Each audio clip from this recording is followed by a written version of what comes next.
Wine and Crime contains graphic and explicit content which may not be suitable for some viewers. Viewer discretion is advised.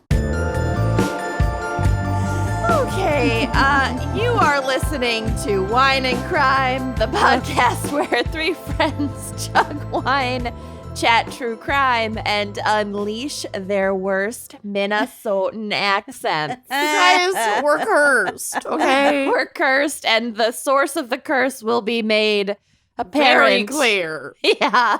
We know what she did. Oh, no. This is our second attempt recording this episode. The first did not go great. No, and It's in the fine. time it took for us to get our tech figured out overnight, I got real sick. Yep.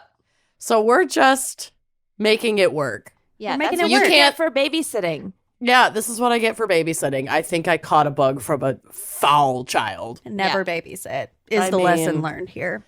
But I love them so much. And also, if you don't have to use MediaCom, don't use MediaCom. Mhm. That was the other lesson. We've learned so many lessons in the last 24 hours. Don't drink cough syrup on an empty stomach. Mm-hmm. You will barf. Yeah. Yep. You will barf. And if you're wondering why I don't have my video on, it's because I'm disgusting and I literally have a barf trash bag next to me just in case. So you're just not getting that kind of intimacy from me today. I'm sorry. It's just not happening. It's Fine. what it's. It's what it Yeah. is. Yep. You don't have to always be visible. Thank you. Well, who are we even? Oh my God. I'm Oh my God. Oh my God. I'm Kenyon. Oh God, I'm Lucy. I'm Amanda. And today we have a very, very special fan pick. Very haunted fan pick. Very haunted fan pick. Brought to you by fan picker Heather Wynn, who has selected this episode topic to honor her mother who has passed on. Her dead mother. Her dead mother. Dead mom. She was alive, but no, she's dead as a darnail.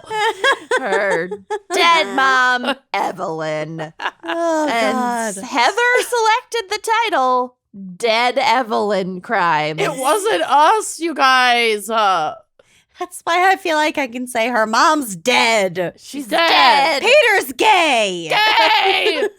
Dead. And Evelyn joined us yesterday, has haunted us ever since, and she's Yep. joining us again today. Here she Introduce is. her, Lucy. Like I've Oh my cleaned God. my desk from yesterday. Evelyn, why didn't you say hi to the people? Okay, so for those of you not contributing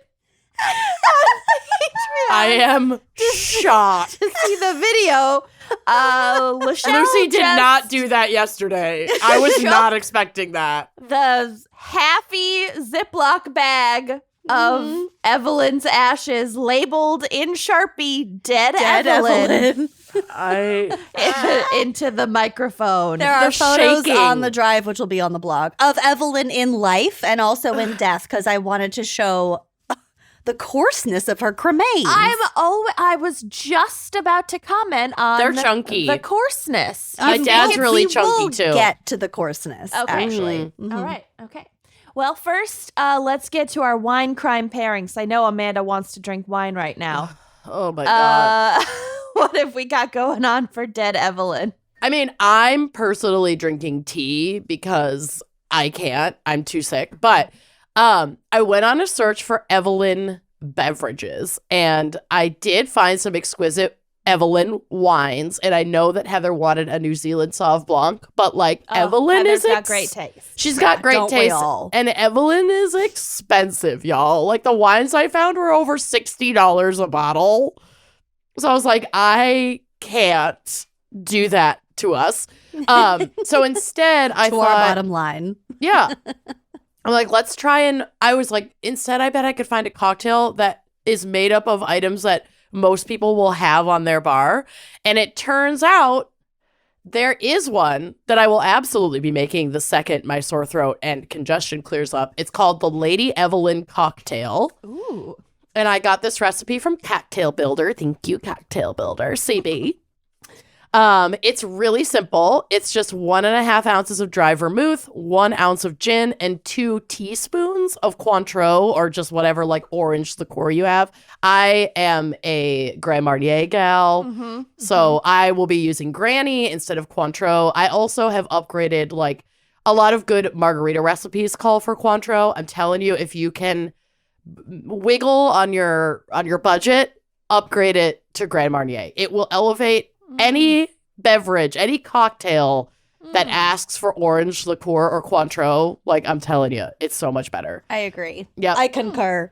it's so good. I have both on my bar, but There you I go. didn't really understand the difference. Yeah, I just think that I personally just find Grand Marnier to be, it's more of an elevated liqueur. It's more expensive. It's good. I like it. I also will sip it There's a little straight. more depth to it. It's not Yeah. just like a shot of orange flavor. It's like it enhances some the flavors of the botanicals. other liquors in there. Exactly. So you simply pour the vermouth, the gin, and the triple sec into a mixing glass half filled with ice. You stir it, or you can shake it in a shaker, strain it into a cocktail glass. You can serve it up. You could serve it on the rocks, but they recommend serving it up. And fucking get in there. Get yourself a drink. I think this would like also it. be really good with an orange slice. Yeah. Yeah, 1000%. so Gotta I want have a garnish. Yeah, you got to garnish it. So I would love for folks who are able to recreate this to tag me in your photos so I can live vicariously through you, because your girl is just vacillating between apple juice and tea right now. Crushing it. If you had put an orange slice into that apple juice, nobody would have ever known. You're probably right. I could have fooled you, but That sounds can't good. fool my taste buds. I know there's no booze in that. And I'm sad about it. What are you If there's two no drinking? booze in it, why make it look fancy? I'm What's the also fucking being point? boring and drinking water. Nice. I'm also being boring and drinking water, but I did take a gummy. Oh, There you go. go girl. Carry us. One Carry of us us. has to be intoxicated somehow. Somehow. Or else we're not on brand. Am I right? All right. Well, Lucy, what is our background and maybe psych for fucking dead Evelyn crimes? Well, What on earth are you going to cover for because this I one? don't have psych, and Teratomas? technically, well, almost. So I don't have any psych, so I have to shake some bones. And technically, what you receive as cremains Or bone fragments. are bone. It's Shake her just up. the bone. It's not ash. So I'm going to shake Evelyn right now. Evelyn. Evelyn. What a beautiful little tinkle. Yeah. And also, Heather sent along Evelyn's obituary. Oh. So I will be reading that at the top of my segment. A little Here bit of we a go. crossover special from GAC. I It love is this. a bit of a crossover, and I'm here for it. So, Evelyn Marie Smith was born on August 22nd, 1948, in the state that Kenyon always forgets about, Arkansas. Oh, wow. I do always forget about it. I forget about Delaware. Yeah. There's always fair. a state someone forgets about, and it's never California. Never. Just saying. Gun to my head, I could not locate Arkansas on the map, and I'm pretty good at geography. I don't think I could either. I can locate Kentucky because it looks like Kentucky Fried Chicken. I could locate Arkansas because I've been there for a dear friend's wedding. Oh, Recently. yeah. Right. It's not far from It's Iowa. actually super drivable from Des Moines, which was shocking to me. And it's Okay, that gives us a general location. It's really cool. I actually think it's just south of Missouri, is it not? Where the fuck is Missouri? South of Iowa. It goes Oh. Minnesota, Iowa, Missouri, and I think Arkansas Arkansas is is either just- under that or to the east of that. Anyway. You know what? There's no way to know. There's There is no no maps way to that know. will ever tell us this. So, moving on. Next. Easy to drive through, beautiful topography. Okay. On January 15th, 2021, she, Dead Evelyn, transcended to Dead Evelyn. There we go. Succumbing after a short battle with lung cancer. She was survived by her daughter, Heather, fan picker Heather, who now steps on cracks with reckless abandon. And also her 2 awesome granddaughters. And by the way, there's a photo of Evelyn in life, live Evelyn, Live Evelyn. with her. I don't know if it's her. It's at least one granddaughter, and then also Anne Jeanette, whom we met at the Chicago show, I one love of the you. Chicago shows. And Jeanette. And I have some of Anne Jeanette's and Heather's children's teeth in my cabinet. My God. Okay. They're committed coven members. What can I say? We get so many interesting And if gifts. you want to send Lucy your teeth. loved one's cremains, we will be happy to share our P.O. box. I am It's on our website. more interested in your children's teeth because I got an entire graduated cylinder, Or any That's adult only, like, teeth that happen to fall out. 10% filled. Yeah, any teeth. But I'm preferring human teeth for this particular installation. Right. But I'm not picky. No. So Evelyn worked as a secretary at Purdue University, which is where she met both of her husbands. Get it? Get it? She got it. These marriages were very short-lived as she had terrible taste in men. She's in a dark, dark place. Oh, so dark. This didn't stop her from doling out the marriage advice to her daughter, however. Okay, She knows Heather, what not to sound do. off. She knows, yeah. I feel like a twice divorced person is probably the best person to give you marriage advice. Oh my God, I'm fine. Marriage device. Marriage device. Apply your marriage device. Directly to the forehead. While her education was limited, she had a successful career and even owned a company before retiring to take care of her granddaughters. She met a few famous folks during her lifetime, including JFK, Pierre Trudeau, and Oprah. Damn. Being of a certain age, she always pronounced Social Security as social security. I had no idea that was a thing. We so a thing. It's so a thing, and it's one of my favorite things. Like, No it's idea. annoying, but it's also so endearing and weird. It's like how people of a certain age say diabetes. Mm-hmm. Yeah. It's the same thing. Yeah, It's just at so some weird. point in their formation, that is how it was pronounced, like on the radio or something. Must have. and it Social. just stuck. Social Security. Social Security, but then they don't. But then they say it normal otherwise. Yeah. So they can say social. Well, the next line is, but she had no issues with pronouncing social media, but yeah. it's just in the context of social security. Social Security. You gotta say social. I'm telling you, I I'm love gonna that start. so much. I'm gonna start accosting old people on the street and asking them to say social security and just see what happens. I'm googling this. Why do old, Old people people say Say social security. social? How would we spell social? SOSAL. Heather spelt it SOSSAL. Social security. Social security. Well- It's a hard googs. I'm Yeah. gonna work on this offline and While get back to going. you. all. Yeah, while you look this up, I'll just finish this out by saying she, Evelyn, also made a hella good curried chicken salad with halved Yum. grapes. Yum. Yum. She started out with not a lot, worked hard, and did her best to be an amazing mom and grandmother. She had wonderful friends and lived a full, though not long enough, life. Currently, she enjoys hanging out in her urn, Lucy's Curiosities cabinet, and quote unquote heaven. Oh. Yeah. And our That's a- recording spaces. Yeah, right here. So beautiful tribute, Heather. Great obit, Heather. I'm Absolutely assuming you phenomenal. wrote the obit and you nailed it. It's so beautiful. We love yeah, it. yeah, We yeah. love you, and we wish we had known Evelyn. Sounds like a real pip. Sounds amazing and looks adorable. like a If you hoot. want to look at the picture, which She's will so be on the cute. blog. She's so just tiny and cute. Okay, so on to my regular segment. Like I alluded to, once again, I had no idea how to cover background and psych for this specific topic, dead Evelyn crimes. Right. However, since I have part or at least parts of Dead Evelyn in cremain form here with me now, I thought I would tell you a little more about cremation. And I know I've talked about cremation. I think There's in a always guest. more to say. There's Always. always more to say. So I'm going to hit on some things, maybe some questions that you had that you didn't think to answer for the last time I talked about cremation. Okay. So cremation is, as we know, the practice of reducing a corpse to its essential elements by burning. Also, when I Googled cremation, you know how Google brings up like the people also ask Oh yeah, like box? auto populates. I love it. And apparently a lot of people also ask, does it hurt to be cremated?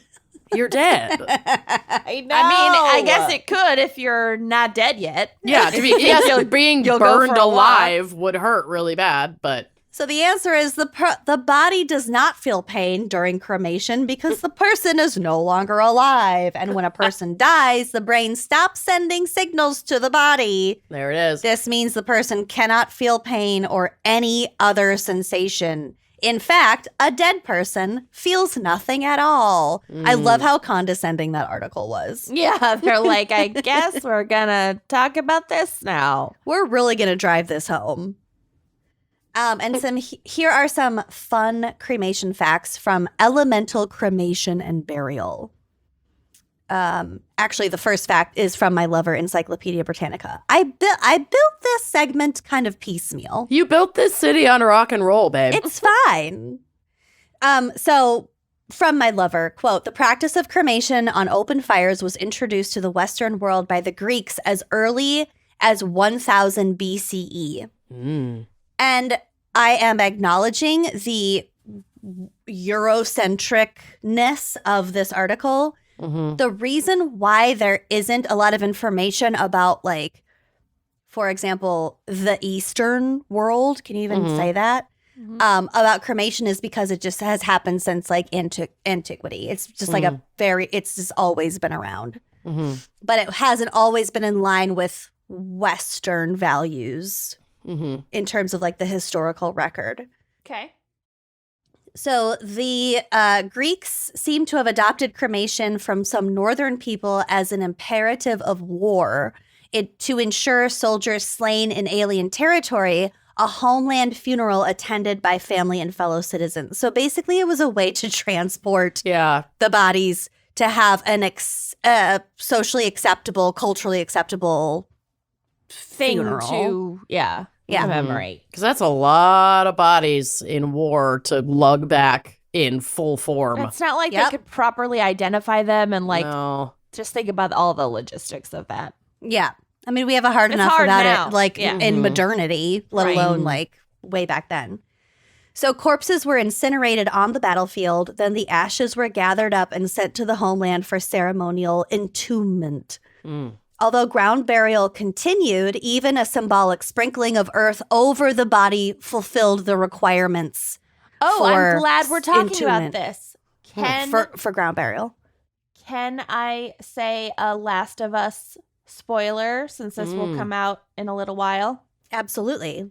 I'm fully caught up. Me Mild too. little spoiler. Okay, this was like episode 4, maybe. Sure was. When they're with Henry and Sam or whatever. Oh, wasn't that The episode brothers. 3? Oh, the brothers. Okay, Episode 3 was the traumatic episode. They're episode all fucking 4 traumatic, but yes. was the one yes. with the brothers. Okay. Yeah, the little boy. When they, like, you know, they get across the river, whatever. It's all blending. I don't know. They're burying them. They're taking the time to bury these two people. Right. Because they cared about them. Because they cared about them. I get it. But, like, I just wouldn't do that in that scenario. And I actually thought the same thing. I know Because you as did. I've stated a number of times, it takes a lot of fucking effort to dig dig. a hole. Yeah, but Pedro Pascal is fucking strong. Daddy. Yeah, but where did he even get the shovel?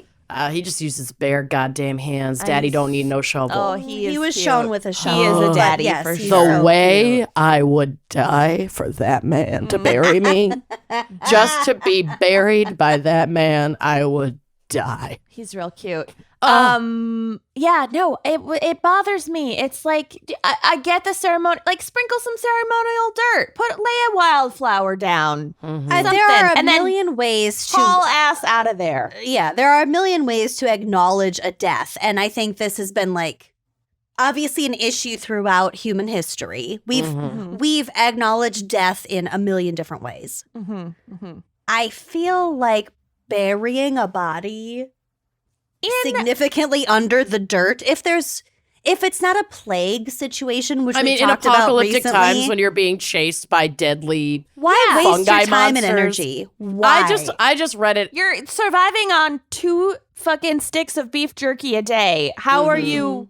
Just move on. and how much friends. clean water? Yeah. It bothered me. It actually bothered me too. Now that we're talking about it. Anyway, ending the spoiler alert because Oh my we've God, spoiled you're a bunch. monsters. I love you.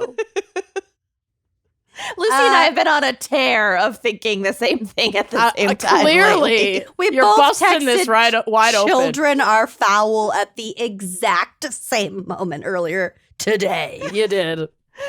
That You was did. weird. That was weird. Okay. Okay, the sprinkling of the earth.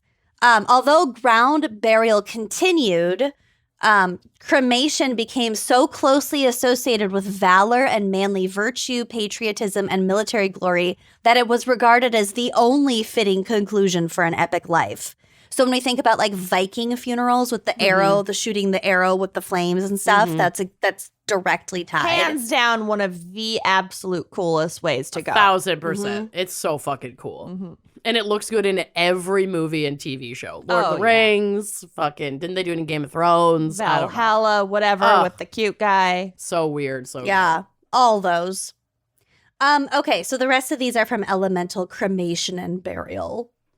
So you have to get the oven up to and over 1,400 degrees Fahrenheit, which is 760 degrees Celsius. So it's very, very, very hot. It's hotter Get that than teeth just pulped a hot. regular flame. You're not going to get there with your average backyard bonfire. All right, Stephen Avery.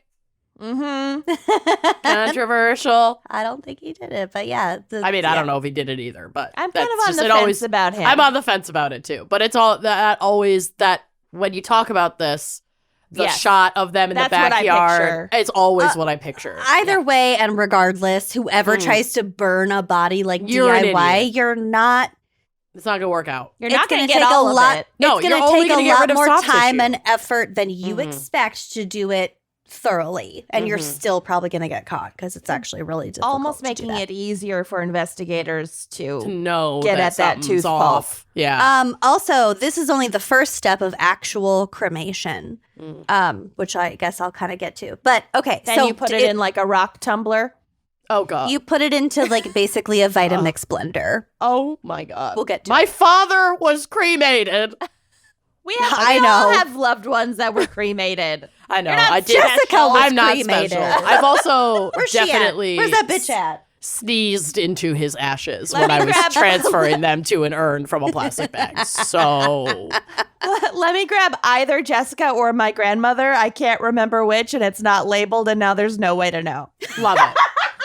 This past Christmas, we were at No. we were on the Finkenauer side of the family's little compound, and they always get us weird Christmas gifts. And this year, they just Bob and That's Nancy Jessica. Finkenauer. Oh yeah, That's in Jessica. Yeah. in the camera. I know those bones anywhere. Oh, All right, yeah. well, then I got to label them. And then I don't Yeah. know where my grandma's at. She gone. But yeah, we got Jessica in We got those two. little We got camera two film containers. film canisters of Okay. Jessica.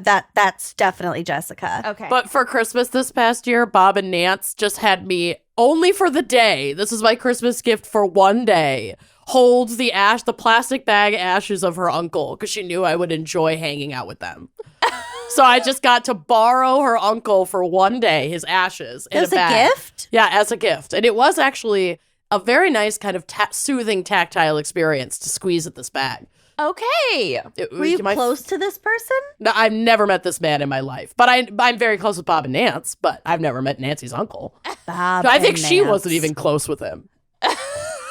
My mom has one of her best friends who passed away from breast cancer like 15 or 20 years ago. She has her in a Ziploc in the liquor cabinet because that's where she Aw. would have liked to be. Yep. That's, you know what? I might have to move Jessica to the bar. I've got two of her, I guess. So I'll put one on my desk and one on my bar. Absolutely, yes. Yeah, I bought an urn online and just dumped her in there, but then I felt bad because there was still like Jessica dust in the film canisters. Right. So I buried those in my yard underneath some hedges, which I now call hedges. Oh, cute. I love that. That's cute. Okay, I might have have to some- steal that too.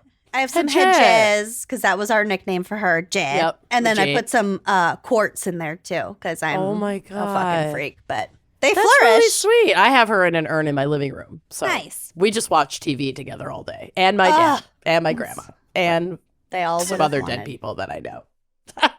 Aren't cremains excellent? They are. Yeah. I also saw, I think it was like a targeted Instagram ad, because I'm a fucking freak, that if you have cremains, you can send them into this company and they'll compress them into like a stone. Did I tell you guys this? You told Yeah. us yesterday, but we lost Yes. that recording. So Mhm. Got it. So you can Like a worry stone. compress it into like a smooth, like a river rock stone, so you can just like have it. 'Cause I And know it's you can not also make just them into, like- loose ash and a. yeah, you can make them into Ziploc. like diamonds. Like diamonds, yeah, like jewelry pieces. My Yes. friend's mom did that with her daughter. I just think that stone, like a smooth stone, to just That would be hold cool. Would Yeah. be really, really nice. Mm-hmm. That's Very up your alley. Yeah. So over 1400 degrees Fahrenheit.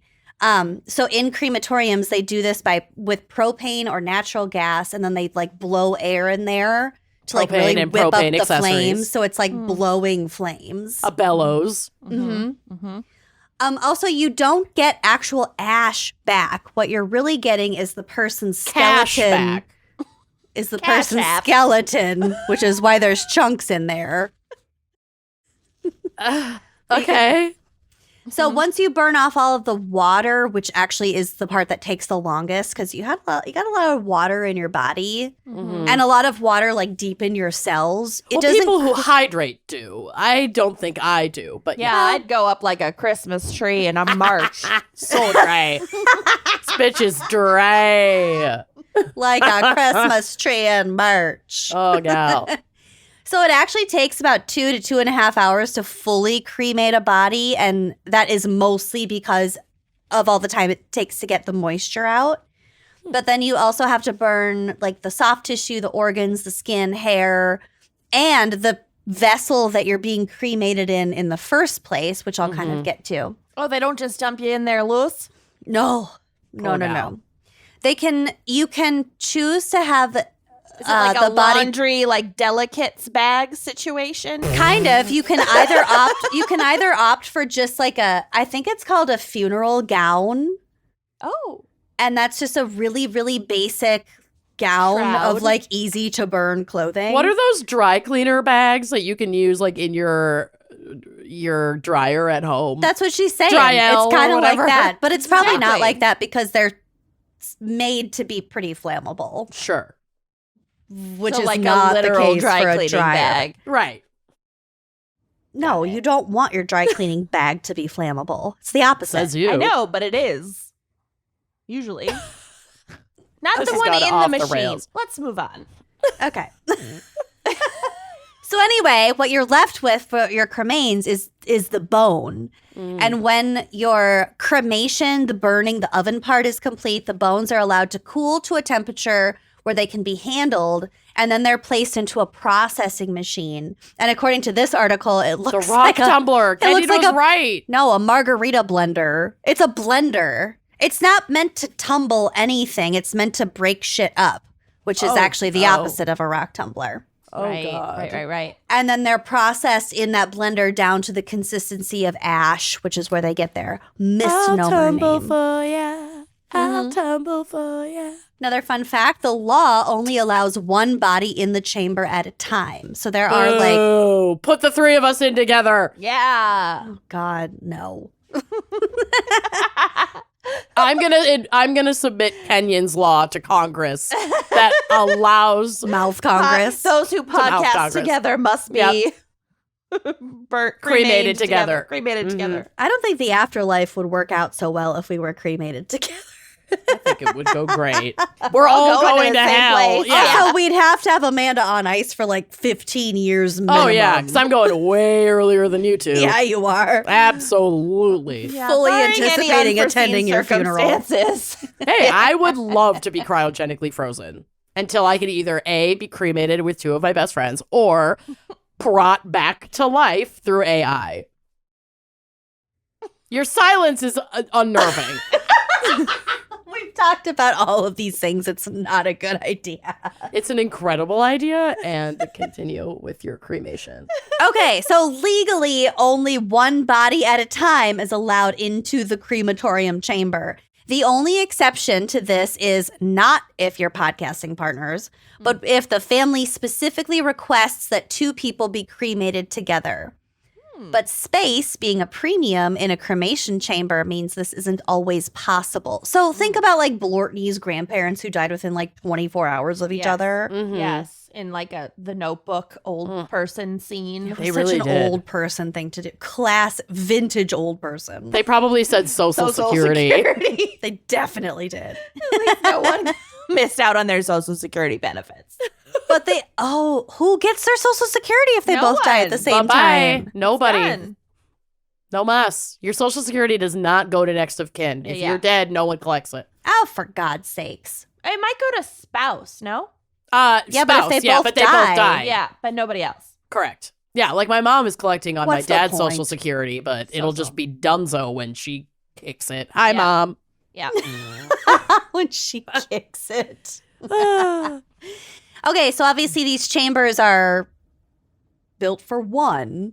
So two adults that are to be cremated together oftentimes end up being cremated in two separate machines side Nope. by side because there logistically is not enough room. Also, Put get us in over the 69 position. It kind of reminds We'll me of fit. those couples at a restaurant who insist on sitting next to The each same side of the other. booth. Okay.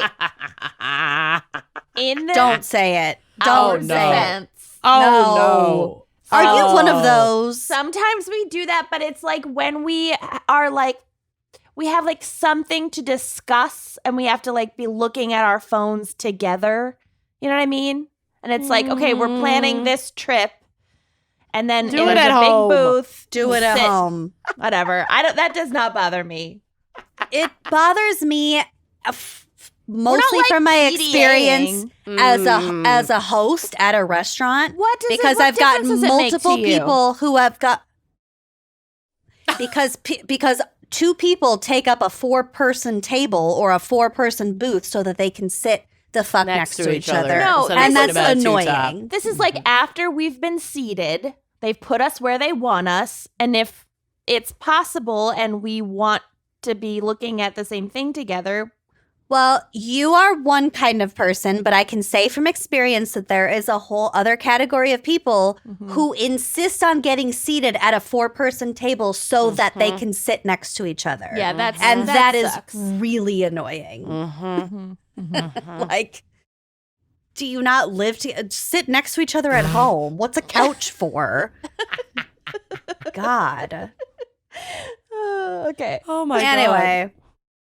So actually you get a lot of cremains back if you cremate a whole full adult person. So an adult human skeleton comes back as about 6 to 8 pounds of bone. So that's a lot. It's a lot. It's good. So- I got a lot of ideas for shit to do with it. Yeah. So if you want a sort of an analogy for how much 6 to 8 pounds is, think of like a child's bowling ball or like a Well, I still Lucy-sized use a bowling ball that size, Right. so. Or like a newborn. yeah. Just like density wise, though, it'd be about a bowling ball, Mhm. a light bowling ball. Wild. Regardless You of could whether make your cremains into a bowling ball. You could. I bet it's happened. I'm Oh, sure yeah. it's happened. I'm sure. So regardless of whether a person wants to be cremated after death, if the body has to travel overseas, it is required that the body is embalmed.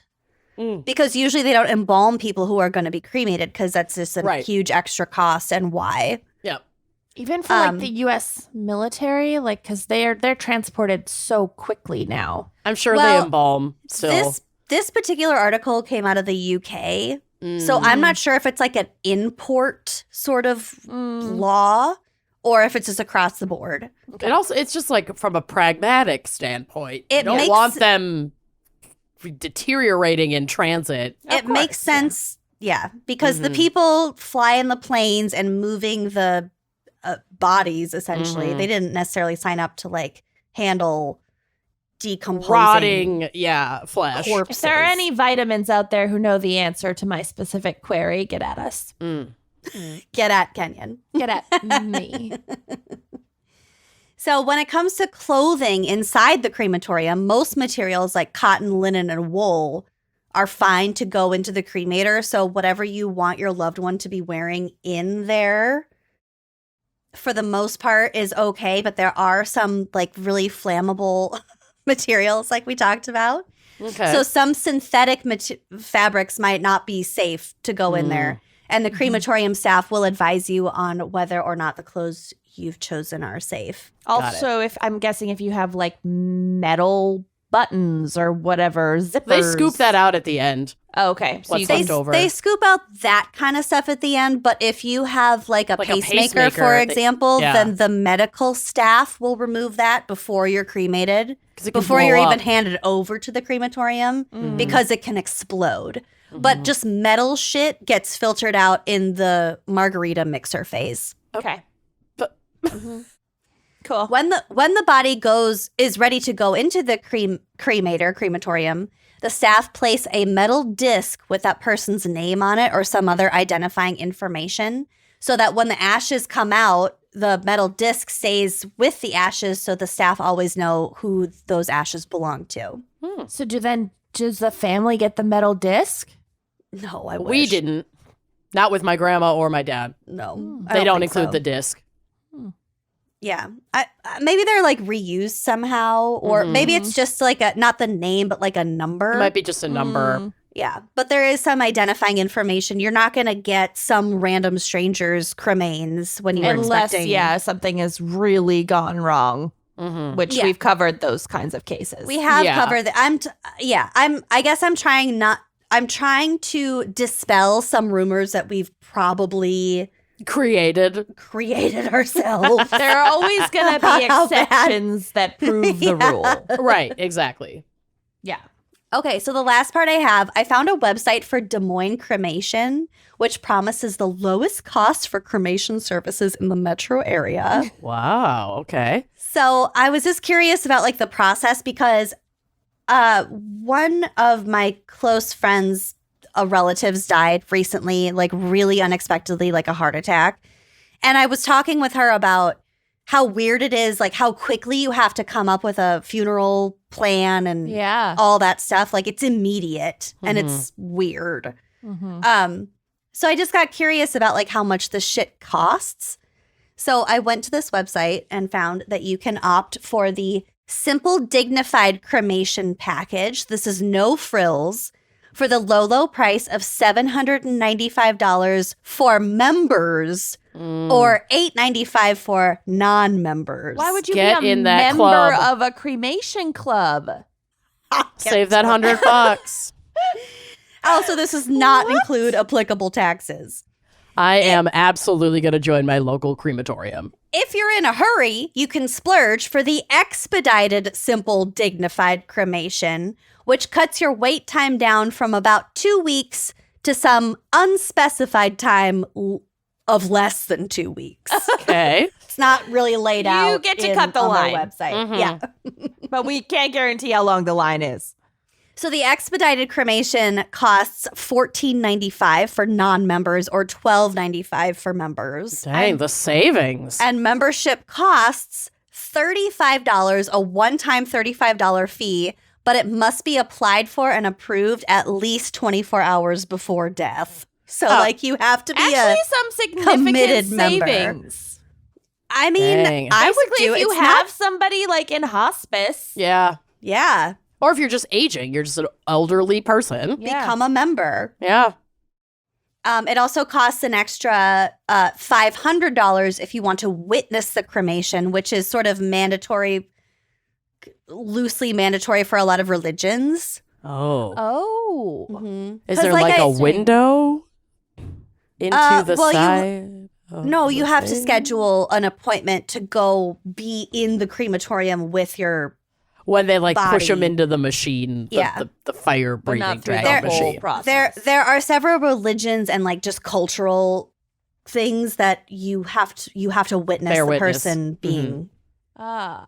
Sent to the I next. knew that there are a lot of religions where like preparing the body for burial or what have you is an important part of the Yep. process. Like washing the body. Yeah. Mhm. I didn't know this part. Interesting. Yeah. Also, if it's an evening or a weekend, there's an extra $300 charge. And here are some other prices. Wow, You you can better get- not die on a weekend. We charge extra for nights and weekends, Oh but my God. And only for holidays. non-members. Yeah.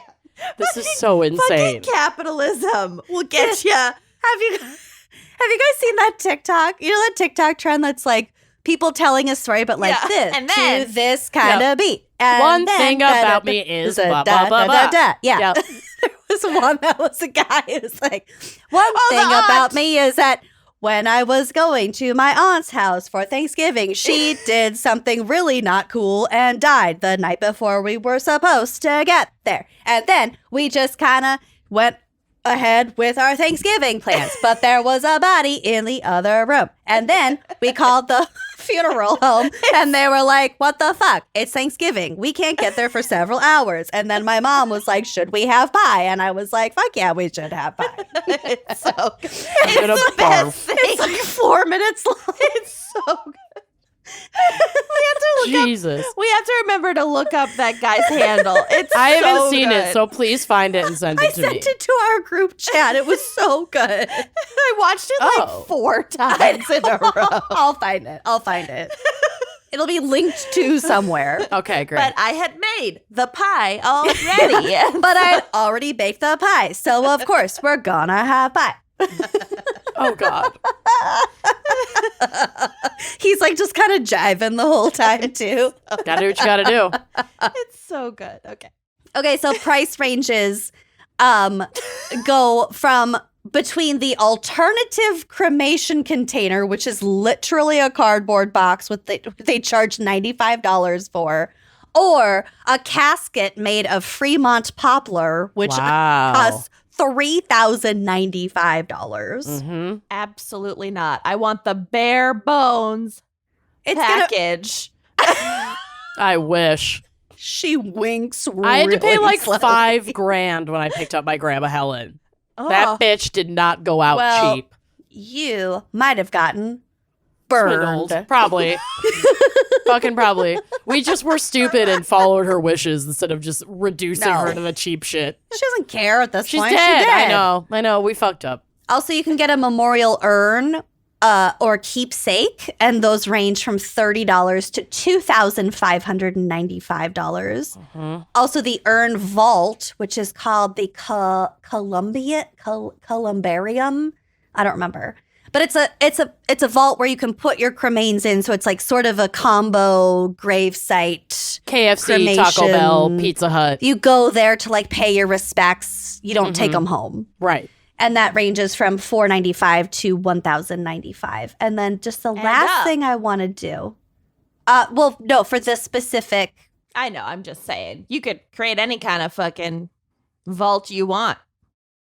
You really could. I also just want to end with some of the names of their urns, which I really liked. Like the urn models. One Yeah. Grecian urn. Okay, so the Do you cremation. remember? Was it not to? I'm sorry, but was it when your dad died, Amanda, that we went to the Mall of America and Yes. shopped for urns? We did. We went to Things Remembered Yes. Oh, that's a great story, though. and shopped for a keepsake urn, and I still have it. That's why I put him in. Yep. It's I great. feel like I was with you. You probably were. Okay. Yeah, friends 'Cause who we shop split up. for urns together. Stay together. Podcast together. Mm-hmm. Mm-hmm. Okay, so here are some of the names of the urns that they sell. We have Book, Tiger Eye, Marble that comes in blue, black, green, white, or tan.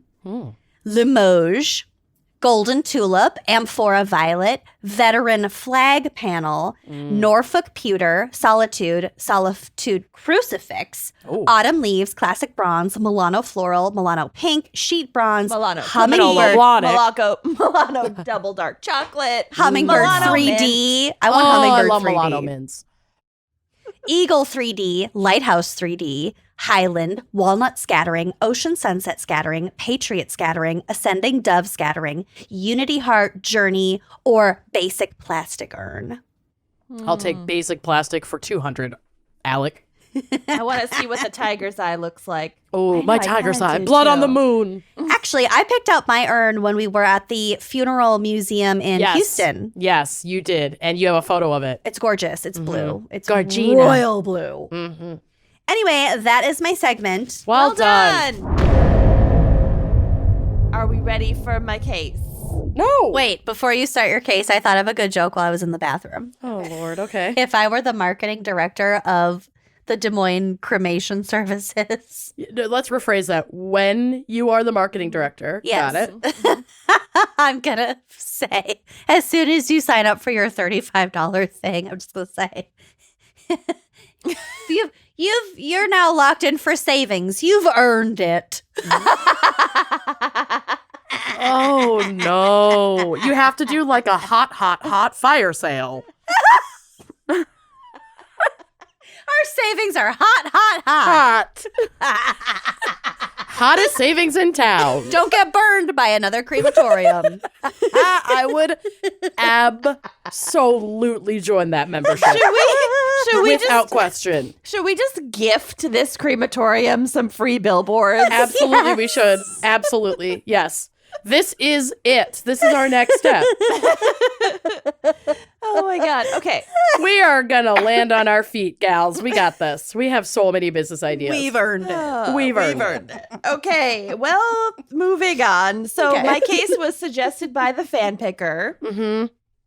So it's Um, probably really sad. So Yeah. it's not my fault that it has only the most tangential link to our Anyone topic. named Evelyn. Yeah. Oh my God. Well, it was their fault. My But- case is also deeply sad, so don't worry. Okay. We're twinning. Yay. Twinning in Also, grief. my case is just like a who's who of 70s celebrities. Yes. And like, obviously, Perfect. I like know the basics about all of these celebrities, but Sure. the We weren't 70s bored. is kind of like a blank space for me in terms of knowledge. I Absolutely. don't know that much about it. Our Okay. boomer listeners are going to be really annoyed, and our millennial and under listeners are going to be like, oh.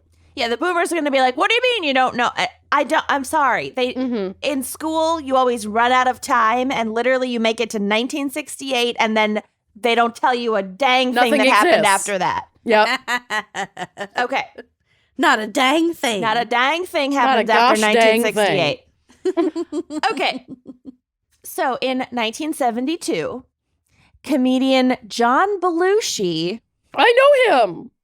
who had already made a name for himself in Second City, which brags on its website that it is, quote, the oldest ongoing improvisational theater troupe to be continually based in Chicago. Mm. That's true. I mean, that's funny that that's what they would brag about because Second City has churned out some incredible talent, Yeah. but like that's what they're clinging to. they're not wrong, but they What on earth? have a lot more to brag about. That's They why need it's so Lucy's funny. cremation marketing. Yeah. I ASAP. thought it was hysterical That to is be so funny. continually based in Chicago. Yeah. In Belushi's hometown of Chicago. Oh, I was on a Chicago kick, y'all. I still am. I freaking love you Chicago. love Chicago. Mhm. So in 1972, he leaves Chicago and moves to the Big Apple. He began working as a writer, director, and actor on National Lampoon's Radio Hour, which apparently was a thing. Remember radio, you guys? Oh my God. Audio is dead. Radio's dead. Podcasting is the future. Okay. Where he became friends with Chevy Chase, Ever heard of him? which, like, The biggest asshole in comedy. huge asshole. Yeah. Mm-hmm. Is he an asshole? Oh, yeah. yeah. Like notoriously awful person. Oh. He got that's too fired bad. from Community for just, like, being Being a dick. piece of shit. Yeah. And didn't they, Really? like, kill? I think they killed his character. I think just they were did. like, Bye, fucking over bitch. you. I didn't know that. Yeah. It's too bad, but Mm. oh well. And then He was great in The Jerk because apparently he's a huge jerk. Mm. Mhm. And Belushi also became good friends with Bill Murray, Mhm. who is beloved but also apparently problematic. Oh, yeah. Moving Oh, on. God. He's a man. of Every white course. man. Every single one. Yep. It's really pathetic, actually. Mhm. Yeah. So in 1975, Belushi was selected as one of the original cast members for the newly created comedy show Saturday Night Live. What? Ever heard of it? Ever heard of it? Chevy Chase was actually the one who recommended him to the all-powerful SNL creator god Lorne Michaels. Mm-hmm. And this skyrocketed the already successful comedian to national fame. In addition to SNL, Belushi starred in numerous hit films, including National Lampoon's Animal House. Oh, you went from a local lampoon to a national lampoon. Local Look at him Lampoon. go. And Blues Brothers. Yeah. I love that movie. So good. Great film. Both films were hugely influential and remain cult classics to this day. This is a quote from, I don't know, it'll be listed in my sources. Quote, Belushi's... This is a quote from fucking somewhere. I don't know. This is a quote Look it up.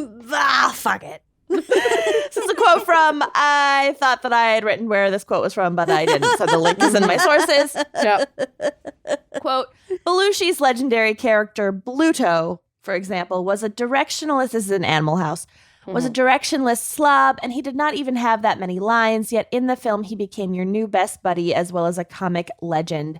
Landis had described him as a cross between Harpo Marx and the Cookie Monster. Dang. High praise. You guys have both seen Animal House, right? Oh, yeah. Absolutely. Absolutely. I mean, it. I thought there would be a lot more enthusiasm, particularly from Amanda. I am so sick, you guys. Okay. I'm loving this. I just cannot express joy properly in the state that I'm in. That's all. It's a funny movie, but there are a lot of things that did not age well. Of course not. But Of it's definitely course like not. a It's grungy comedy from the college, 70s. college boy. Yeah. Yeah. Animal House is fucking hilarious. It's good and for what does it not is. hold up. No. Yep. Does not hold up. No. I mean, name one thing from 1975 that Exactly. actually holds up. Porky's. It's Oh, no, it 70s doesn't comedy. hold Grey Gardens. I was just that's naming it. something from 1975. That I don't even holds know. up. Did Grey Gardens come out in the 70s? I don't I don't know. Porky's did and does not hold up. We're Just not. to clarify. I'm refusing to discuss Porkies. It's not great. Okay. Porkies? Porky's. No es mormon. No, it's more mom. $1.99. But as his fame grew, so did his reliance on drugs to cope with the stress of his exhausting schedule. Mm-hmm. His Blues Brothers co-star Dan Aykroyd later recalled, quote, "We had a budget in the movie for cocaine for night shoots." The 70s were so much cooler than now. Yeah. Where's our cocaine budget? That doesn't surprise me at all. If I had a little coke right now, I might be You'd a be little fine. more enthusiastic about all of my life. Dayquil say- is basically it's speed. You're right. Well, maybe. I puked all mine up, though. Yeah. Dayquil makes me so fucked up that I'm tired again. So it I'm doesn't really help. tripping. All right, finishing this quote from Dan Aykroyd. John, he just loved what it did, meaning cocaine. It sort of brought him alive at night, that superpower feeling where you start to talk and converse and figure you can solve all the world's problems. Yeah, drugs are Yeah. pretty great like that. Yep, you're They really describing make- every drug. Every drug, yeah. Pretty much. I thought that I would like cocaine more. Maybe I just haven't had any really good cocaine. Well, I've had good cocaine, and it's just not. I don't know. It's not. You got Cocaine time. is not my thing. no. I mean, I have ADHD. It doesn't do shit for me, but It balances you No. out. Yeah, Yeah, it gets very corporate. yeah, if you need me to clean the house top to bottom and write a new wine and crime ad campaign, give me all that coke. gonna say. Let's go. Write an essay, clean Yeah. the house, wash the screens. My to-do list has never been more done. Clean the inside of the vacuum canister. Oh, I just did that recently. It's nasty. Yeah. All right. By the 1980s, Belushi was reportedly spending about $2,500 a week on his drug habit. Time And money time- converter. Time money converter will tell you that that would be about $11,000 today. Oh my God, Holy you did the shit. time money converter. Of course I did. A week. Oh my God. That's like, $2,500 a week now would be a shit ton of money. oh my God. Yeah. $11,000 a week A on week. cocaine. He's spending almost a year's salary for like most average Americans a week on coke. That is That's a month. Oh, sorry, a month on coke.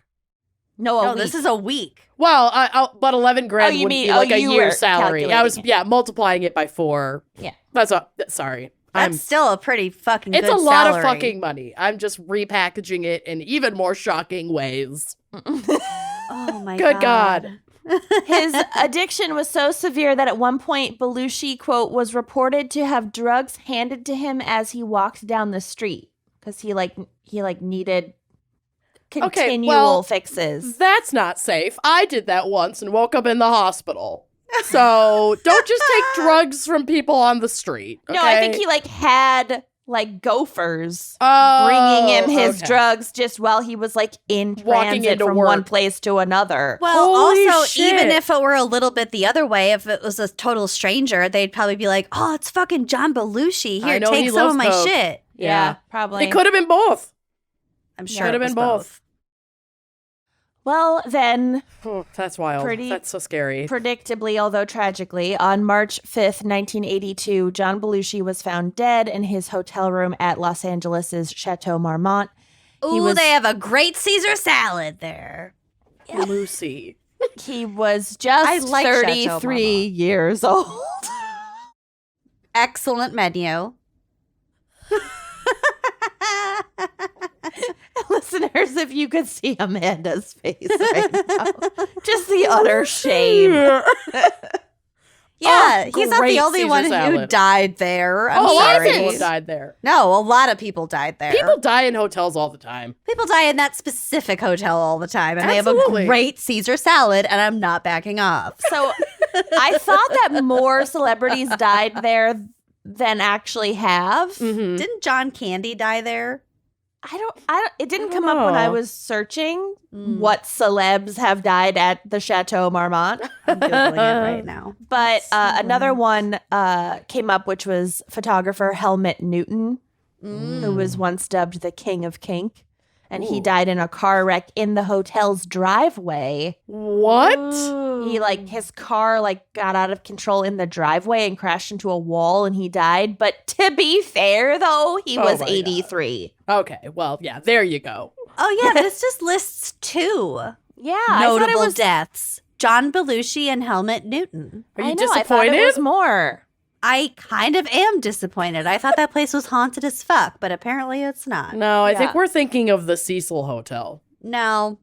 I think they've had a lot I'm of not. close calls at the a Marmont. lot of overdoses. A lot of maybe. overdoses. That makes sense. Anyway, speaking of, back to John Belushi. Oh, So, very sad. Yeah. Not making light of his addiction or his death. No. The Los Angeles County coroner reported his cause of death as acute cocaine and heroin poisoning. Oof. Which, when you're doing this much powder, it's all fucking mixed together. That's like fentanyl now. Mhm. You don't know exactly what you're fucking getting when you're shoveling that shit that people are just walking up to you on the street and giving you. Yeah, and Well- especially up the river, they're Yeah. trying to make the most money that they can. So of course They're they're going cutting to it with cut it with random something shit. cheaper. Exactly. And his tolerance was so high at this point that he was probably consistently pushing himself to feel the effects of whatever he was taking. He was going to take as much as it took Yeah. to get It's just high. so fucking sad. Addiction is so nuts. Mhm. And also, just the combination of cocaine and heroin is going to Yes. really throw your body for a loop. It because literally one- shuts down your nervous system. Yeah, one's an upper and one's a major downer, and you're Ugh. just Mhm. It's so scary. I hate it's it. not good. So, at first, news coverage of Belushi's death was about the young comedian whose life was tragically cut short by drugs. But soon, tabloid coverage began referring to a mystery woman who had been with Belushi that night and who had reportedly played a key, no pun intended, role bump. in his death. Oh, Lord. So this woman was named Evelyn? No, Kathy. You bitch. No! Her middle name was Evelyn. I'm not even kidding. Stop. Heather Fanpicker. Heather! This is looser than my previous cases. This is looser than my stools last week when I had the flu. Oh my God. Kathy Evelyn Smith. So I will be referring to her as Smith, and in Her your middle name is Evelyn. like whose isn't Refer to her as Evelyn. Just give Evelyn? Oh give my God. Heather a little bit of credit. Yeah. So we'll just Heather, call her this is Evelyn. fucking spot on. I love this. You nailed it. Okay, great. I love this. Evelyn was a bit of a mystery. She had grown up in Canada. Is she not even dead? We will get to it. Okay, okay, We're all the way back in 1982 right now. True. Okay. So Evelyn was a bit of a mystery. She'd grown up in Canada and had dropped out of school at 16 to pursue a career in the music industry. Mm-hmm. She was reportedly a talented backup singer, but became more well known for dating and hanging around with successful musicians. Mm. This included the band's Levon Helm, which literally up until yesterday when I was finishing my notes, I thought was Helms. Oh, I don't think I've heard of that band. The band? Like Ed Helms? You haven't heard of the band? Oh, No. the band. Yeah. Wait, what? No. What are They we talking sing, about? Ed Helms. Not- Tap the bag, looking for a place to hide. I don't know the names of anything. Okay. Got it. That's the band. Yeah. Okay. So Levon Helm was a member of the band. Got it. Okay. Okay. Very And- confused. Got it. He allegedly dated Kathy and Evelyn. Evelyn, who became Get it right. who became pregnant at 17. So just another musician added to the pedo list. Yep. Thanks, Obama. Don't blame him. So Evelyn put her baby up for adoption, and Helm never acknowledged paternity. So that's great. Another fucking band ruined. Yeah. The band. The band ruined. Literally the band. The amount of times that we used to get high and watch the band, the documentary about the band's like last performance or something. I had no idea that you had this kind of connection to the band. Who's we? Oh, in You and college. Zach. I didn't know you've ever been high. What's the band documentary? Was it made by like Scorsese or something? I The last didn't waltz. know it was the band until today. The Last Waltz. Okay, It's great. great. It's Okay. a great documentary. Oh. I believe you. Anyway, really recommend when you're 20 years old and high. Okay. She also had an intense years-long affair with Canadian singer Gordon Lightfoot, That one I know. which Yeah. I've heard of. One of Lightfoot's most successful songs was written about Evelyn and includes the lyrics, quote, "I can see her looking fast in her faded jeans." This probably doesn't help that I'm doing the accent. "She's a hard-loving woman and got me feeling mean." Oh. Oh. So obviously that was from his song, "The Wreck of the Edmund Fitzgerald." Obviously. Obvious, which is about Kathleen Evelyn About Lightfoot. Kathy Evelyn Smith. No, I'm kidding. Fitzgerald.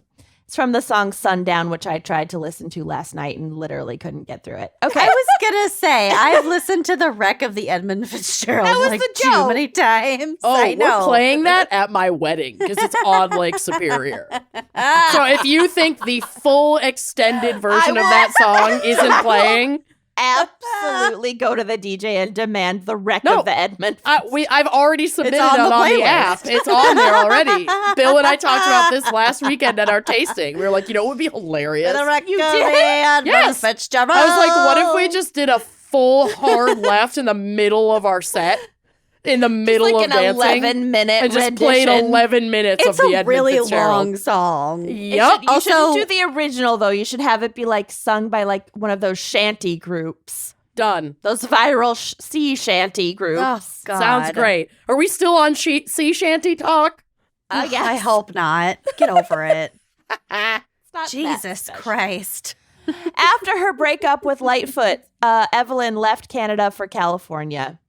In a weird Lightfoot note, Her job when she arrived in So stupid. California Oh my God. was as a personal assistant to lawyer Edward L. Masry Are we from... supposed to know who that is? Masry. Okay. Is that the Jinx?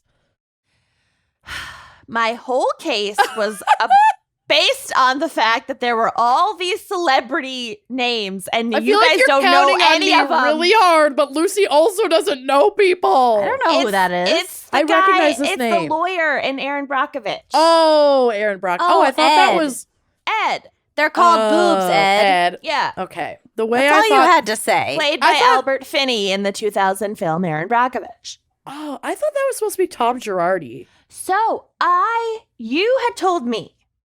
Yeah, I thought that was Tom Girardi. Okay, so I'm so happy we can bust some flim flam, as Okay, Allie good. Ward says on Great. Ologies. Okay.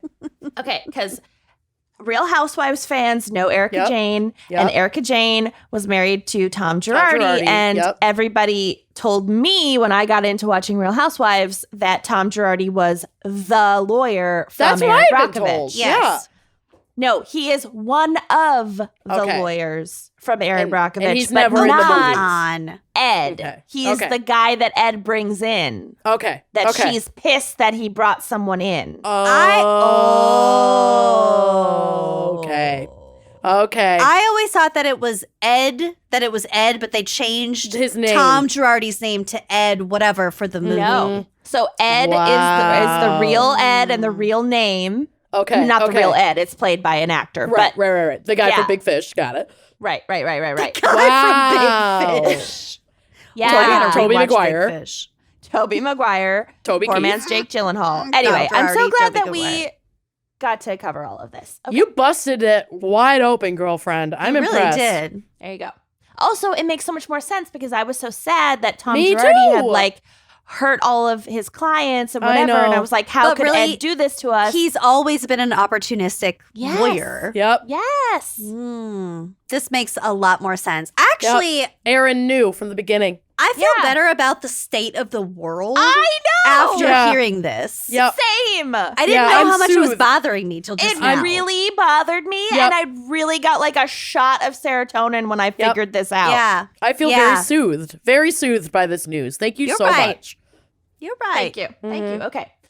So back to Evelyn. Life. So Back to reality. Evelyn is a groupie. She's like young and like hanging around these Evelyn-y. musicians. Mm-hmm. And then she leaves, goes to California. She gets a job as the personal assistant to fucking Ed. The good one. But then she's fired from this job for not being, quote, subservient enough. Oh, Ooh, Ed, Ed. come on. That's her words. Obviously, Ed does not have a Believe problem with women. strong I'm women. inclined to believe her. I don't know. Dream shattered. Moving on. Okay. It was then that Evelyn turned to dealing drugs for income and began spending a lot the time hanging out with the John Rolling Belushi. Stones. Oh, the Rolling Stones. We're not to The Belushi. band Life John of- Belushi. Yeah, the Rolling Stones. The Rolling Belushis. Got it. She would The Rolling later Band. say of this point in her life, quote, I was at the top as far as living vicariously went. That's kind of Which- sad. Yeah. By the late 70s, Evelyn was living in New York and still working as a drug dealer to the stars, which for obvious reasons meant she spent a lot of time on the set of SNL. Yep. Yep. It was here that she met and befriended Belushi. She accompanied him on his final fateful trip to Los Angeles. And Belushi's wife, Judy, opted to skip the trip and stay home in New York because she was like really fed up with his drug use and, you know, didn't want to enable, and things were tough. Yeah. By the time Belushi went on this LA trip with Evelyn, many of his friends had become worried about him, and one described his state around that time as, quote, exhausted and full of despair. Oh, that's really Yeah, sad. that's not a great state to be in. No. So the events of Belushi's final day alive would later be laid out by SNL writer Nelson Lyon. According to Lyon, Belushi showed up at his home on March 4th, accompanied by Evelyn Smith.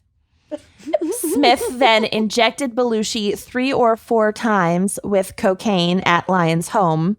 Oof. And the 3 of them then went to a club called On the Rocks on the Sunset Strip. Oof. Which does not sound fun. At the club, Evelyn injected Belushi and Lyon with speedballs, which is a mix of heroin and cocaine. Woof. Yeah. Ugh. Do we have his toxicology report? I'm sure. I think so. Yeah, His it was death was very pretty fucking evident. infamous. Yeah, no, not even that I necessarily want to know, but I bet those numbers are scary. Mm-hmm. Yeah, they are. Yeah. So according to Lyon, so the SNL writer who's also like doing these speedballs at night, quote, "It rendered me a walking zombie and it made Belushi vomit." Oof. So for someone that tolerant of this many drugs to get ill is saying a lot. Who knows what the hell else was in there? Yeah. Right. After leaving the club early in the morning of March 5th, Smith drove Belushi and Lyon back to Belushi's bungalow at Chateau Marmont, at which point Robert De Niro and Robin Williams came by to hang out. Oh my God. What a life. I want to go to that Weird. party. No, you don't. Someone died. Yeah. And the group continued to use cocaine because this is 1982. Yeah. Eventually, everyone left the bungalow except for Belushi and Evelyn. Evelyn would later describe how she had become alarmed by the sound of Belushi's breathing. Oh, scary. And woke him up around 9:30 in the morning. Belushi woke up and asked Evelyn not to leave him alone. Oh, that's heartbreaking.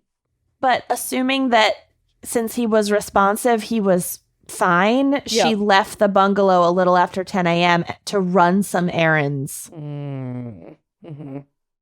And then around noon, and this is by far the weirdest part of this whole tale, Belushi's personal trainer arrived for a scheduled appointment. No. He did like a workout?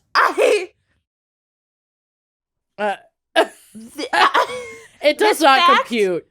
Does not compute, not like in any kind of body shaming way, but just in the like heavy drug use and like who John Belushi was. Right.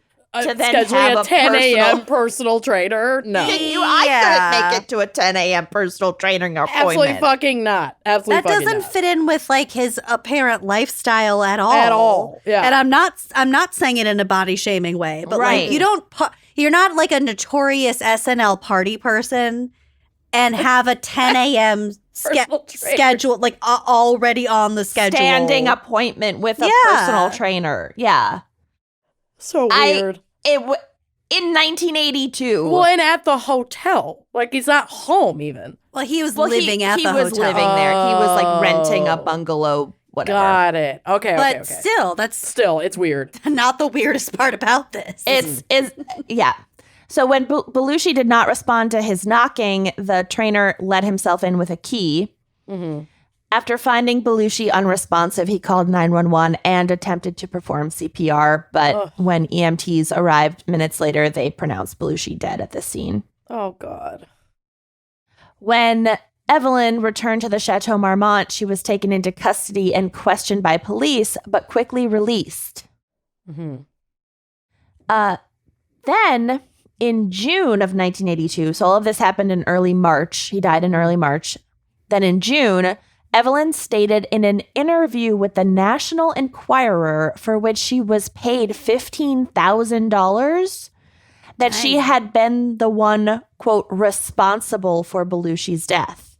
What? Saying bluntly to this reporter, quote, "I killed John Belushi. I didn't mean to, but I am responsible," end quote.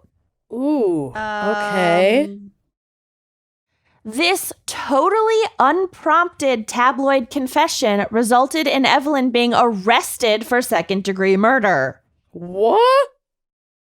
She was free. She was out. They weren't gonna like press charges or whatever. And then she gave this paid interview. Can you say it was unprompted, even though they paid her $15,000 to sit down for an interview, which they could editorially manipulate? She said the words, "I am responsible." John Belushi, yeah.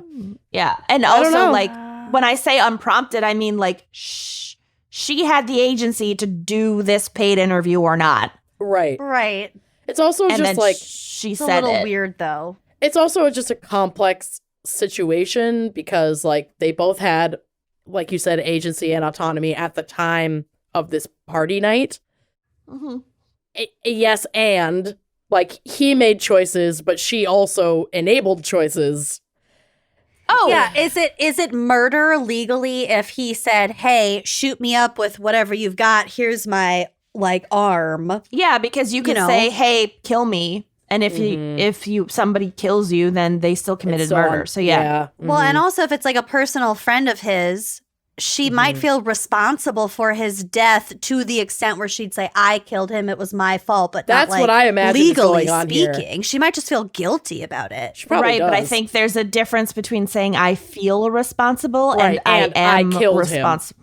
Yeah, and also like I think attitudes are changing now in cases like this where there are like drug users and one person ODs, and we want to encourage contacting the authorities so that the person ODing can get help, and so we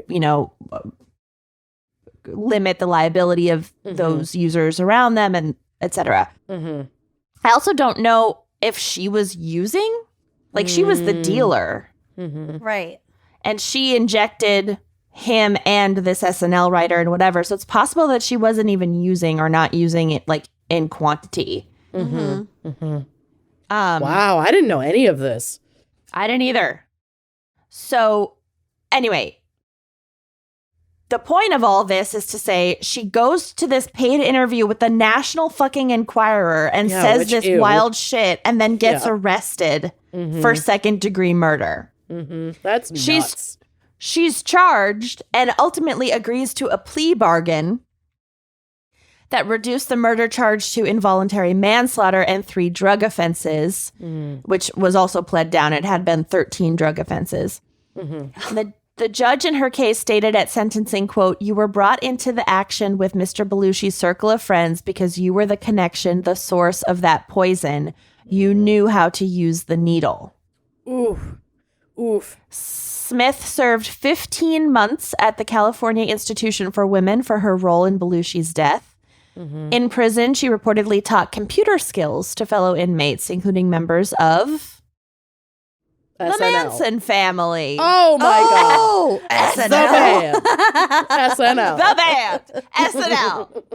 Robin Williams. Holy shit. The I can't think of Ed much. Masry. Aaron Brockovich. The weirdest fucking amalgam This of is names. so nuts. This is the 18 Degrees of Kevin Bacon episode. Yeah. So bizarre. Evelyn knew everybody. She taught computer skills to the Manson family in 1982. The fuck? This is a really odd potpourri of like LA. It's so LA. This is the most Really LA. LA shit I've ever fucking heard.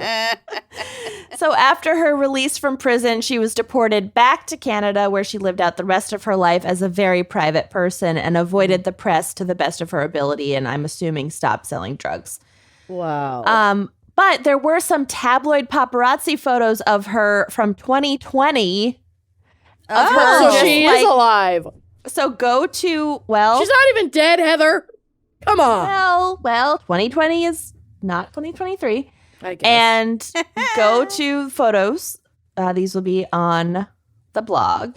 There are a million photos.